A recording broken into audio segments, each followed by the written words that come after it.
in the year 2020 of the pandemic, that we were all sitting at home and we were all locked down, and the government said we're going to just give you massive stimulus around the world and it'll all be fine. The single biggest year when the maximum number of billionaires were created in the world was the year 2020. You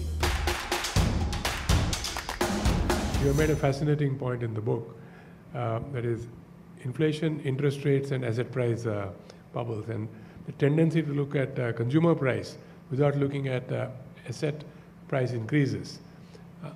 Would you like to share or expand on this a little bit? Yeah. And what is the balance and how do you find that balance? Yeah, so I think the point that you're trying to make here is this, that I've argued in the book that the central banks around the world, their focus has historically been on consumer price inflation, which is that as long as consumer prices are relatively restrained, we can go out and stimulate and do as much as you want, right? That's what central banks around the world have had this sort of mandate.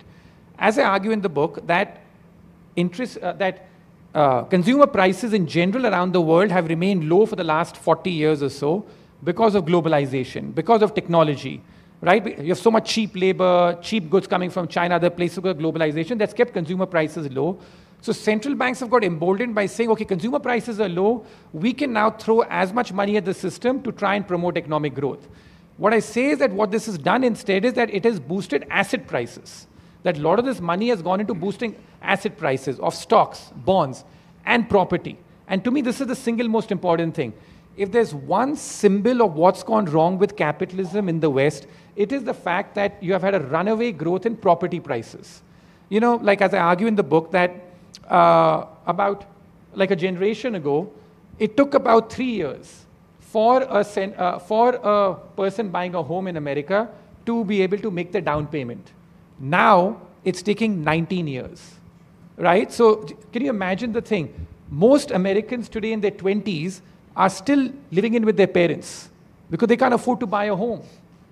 It's become that expensive. There's a real affordability crisis in America.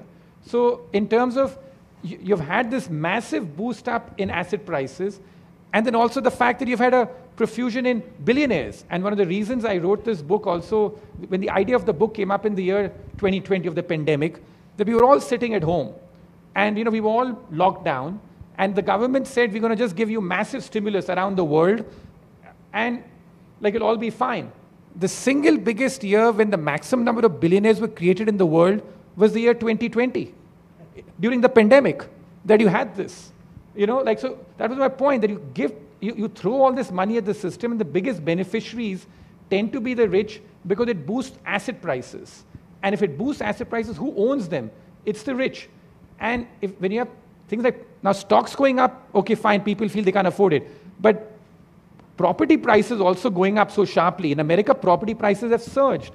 Property prices going up so sharply really hurts the average person, because the one aspiration that people have in life is to own their own home. And in America today, as I said, most 20-year-olds are saying, we can't afford our own home, so we're living in with their parents. That feels very depressing.